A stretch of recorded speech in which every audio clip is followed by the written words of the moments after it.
মিষ্টির মুখে এমন কথা শুনে যেন আমি অবাক হয়ে গেলাম। বুকের ভিতরে থাকা সকল কষ্টগুলো যেন আমাকে তীরে তীরে শেষ করে দিচ্ছে, দুমড়ে মুচড়ে দিচ্ছে সব স্বপ্নগুলো একের পর এক। নিজের ভালোবাসার মানুষটার মুখে এমন কথা কে বা সহ্য করবে?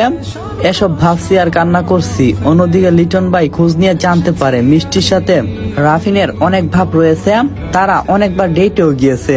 তো এবার সকলের প্রশ্ন হচ্ছে রাফিনকে। রাফিন হলো একজন এতিম ছেলে। ছোট থাকতে কেউ তার বাবা মাকে হত্যা করে। যখন সে বুঝতে শিখেছে তখন থেকে তার একটাই লক্ষ্য, তার বাবা মাকে যারা খুন করছে তাদেরকে খুঁজে বের করে নিজ হাতে হত্যা করা। আর রাফিনের সম্পর্কে বাকিটুকু আপনারা গল্পেই জানতে পারবেন। লিটন ভাই কলেজ গেট দিয়ে ভিতরে ঢুকলো আর ঢুকে রাফিনকে খুঁজতে লাগলো। একটু পর দেখলো যে রাফিন বটগাছের নিচে বসে আছে, মনে হচ্ছে অনেকটাই চিন্তিত। কোনো তো একটা কিছু যে সে ভাবছে। লিটন ভাই তার পাশে দাঁড়াতেই রাফিন বলল, আরে লিটন ভাই কেমন আছো তুমি? আর 2 দিন কোথায় ছিলাম? লিটন ভাই বলল, কাজের চাপে শহরে গিয়েছিলাম। তো এবার বল তোর দিনকাল কেমন কাটছে? এই তো ভালো। লিটন ভাই বলল, তোকে দেখে মনে হচ্ছে তুই ভীষণ চিন্তিত। রাফিন বলল, আরে ভাই তেমন কোনো কিছু না, সামনে তো পরীক্ষা তাই একটু চিন্তিত আছি। আগের বারের রেজাল্টটা অনেকটাই খারাপ হয়েছে, তাই চাইতাছি এবারে ভালো একটা রেজাল্ট করার জন্য। লিটন ভাই বলল, তা তো ভালো, কিন্তু মনে হচ্ছে অন্য কিছু নিয়ে তুই চিন্তা করছিস। কিন্তু রাফিন এই কথার উত্তরে কোনো কিছু বলল না, একটু চুপ থেকে বলল, আচ্ছা লিটন ভাই আমি এখন আসি, পরে কথা হবে আবার। এই বলে রাফিন সেখান থেকে চলে গেল। লিটন ভাইয়ের সন্দেহ এবার মনে হয় সত্যি হবে, তার মানে রাফিন এই কাজগুলা করছে। লিটন ভাই মোবাইলের দিকে তাকিয়ে দেখলো যে 2টা বেজে 40 মিনিট হয়ে গেছে, এখনো স্বামীকে খাবার দেওয়া হয়নি। তাই আর দেরি না করে বাইক নিয়ে চলে গেল রেস্টুরেন্টে আর সেখান থেকে খাবার নিয়ে নিল নিজের জন্য আর স্বামীর জন্য। তারপর বিল দিয়ে বের হয়ে গেল স্বামীর উদ্দেশ্যে। এদিকে স্বামী শুয়ে আছে আর অনবরত কান্না করে যাচ্ছে। নিজের চেয়ে ভালোবাসছিল সে মিষ্টিকে, কিন্তু সেই মিষ্টি তার ভালোবাসা বুঝলো না। অন্যদিকে রাফিন বাসার যাওয়ার সময় লক্ষ্য করলো কেউ তার পিছু নিয়েছে। সে নিশ্চিত যে তার পিছনে কেউ আছে, কিন্তু সে কে? রাফিন আর মনে হেঁটে চলছে। তখন সে একটা দোকানের সামনে দাঁড়ালো। সে দেখলো বাহিরের আড়াল থেকে কেউ বের হয়ে এদিক ওদিক খুঁজছে, কিন্তু সে কি খুঁজছে? রাফিন একটু আড়ালে গেল আর দেখলো লোকটাকে সে চিনে। রাফিন আর কোনো কিছু না ভেবে তার সামনে গিয়ে দাঁড়ালো। চাচা কেমন আছো? চাচা নামটা শুনে লোকটা ফিরে তাকিয়ে দেখে যে রাফিন তাকে উদ্দেশ্য করে বলছে। তখন উত্তরে ওই বুড়ো লোকটা বলল, রাফিন তুমি কেমন আছো? আর হ্যাঁ আমি ভালো আছি।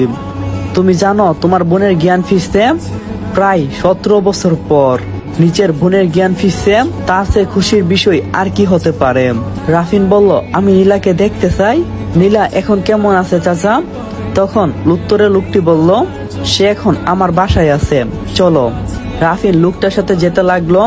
এই লোকটা হলো তাদের বাসার দারোয়ান, যার কারণে রাফিন আর তার বোন এখনো বেঁচে আছে। রাফিন চলছে আনমনে। হঠাৎ তার ফোনে একটা কল আসলো। কল রিসিভ করতে ওই পাশ থেকে মিষ্টি বলল, রাফিন সরি। রাফিন বলল, সরি বলছো কেন? মিষ্টি বলল, আমি একজনকে ভালোবাসি আর আমি তাকে বিয়ে করতে চাই। আর হ্যাঁ তুমি বন্ধু হিসাবে আমার পাশে ছিলে, তার জন্য তোমাকে ধন্যবাদ। মিষ্টির এই কথায় রাফিনের মাথায় যেন আকাশ ভেঙে পড়ল। মিষ্টি কি পাগল হয়ে গেছে? তখন রাফিন মিষ্টিকে উদ্দেশ্য করে বলল, মিষ্টি তুমি না আমাকে ভালোবাসো? মিষ্টি বলল, ভালোবাসতাম কিন্তু এখন বাসি না। তখন রাফিন বলল, কেন? তখন মিষ্টি বলল, আমি জানি আমি তোমার কাছে সুখে থাকবো, আর ভালোবাসার চেয়ে টাকার সুখটা আমার কাছে অনেক বেশি। তাই আমি চাই তুমি আমাকে ভুলে যাও আর কখনো আমার সাথে যোগাযোগ করবে না। আর যদি আমার সাথে যোগাযোগ করার চেষ্টা করো তাহলে কিন্তু আমি পুলিশকে বলে দেব যে সামিনা তুমি হত্যা করছো কৌশিক স্যারকে আমাকে পাওয়ার জন্য। একথা শুনে রাফিন রাগে ফুঁসছে। তখন সে কলটা কেটে দেয় আর রিপনকে কল করে। রিপন কলটা রিসিভ করতে রাফিন বলল, মিষ্টিকে তুলে আন, আজকে ওর একদিন না হলে আমার একদিন। রিপন হলো এই শহরের সবচেয়ে বড় মাফিয়া। রিপন রাফিনের কথা মতো মিষ্টিকে তুলে আনলো আর একটা ঘরে বন্দি করে রাখলাম। আর রাফিনকে কল করে বলল, দোস্ত কাম হইছে। রাফিন তাকে ধন্যবাদ দিয়ে ফোনটা কেটে দিল। রাফিন চলল রফিক চাচার সাথে তার বাড়িতে। তার বাসায় গিয়ে দেখলো যে তার বোন শুয়ে আছে। বোনটাকে অনেকদিন পর দেখছে। অনেকবার এসে দেখে যেত, কিন্তু যতই দেখে তত যেন তার মন ভরে না। কারো আদর পায়নি আমার বোনটা। এই কথাগুলো ভাবলেই তার চোখ দিয়ে পানি পড়ে। তখন সে রফিক চাচাকে উদ্দেশ্য করে বললাম, চাচা আমি এখন আসি, আপনি আমার বোনের খেয়াল রাখবেন। আর ধন্যবাদ চাচা। চাচা বলল, ধন্যবাদের কি আছে, তোমাদের নুন খাইছি, তোমাদের জন্য শেষটা পর্যন্ত লড়ে যাব।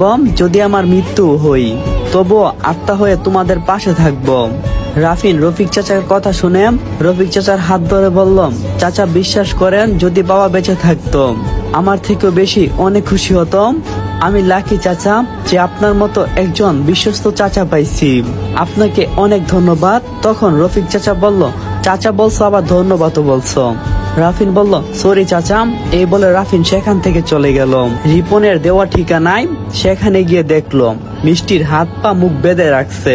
রাফিন একটা চেয়ার টেনে তার সামনে বসলো এবং তাকে উদ্দেশ্য করে বলতে লাগলো, মিষ্টি আমি তোকে ভালোবাসার কোনো কমতি দিছিলাম?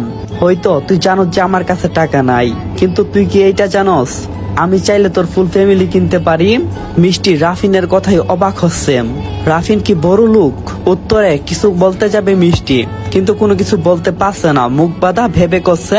তখন রাফিন রিপনকে উদ্দেশ্য করে বলল, যা ভাই কাজে নিয়ে আয়, ওকে এখানেই বিয়ে করব।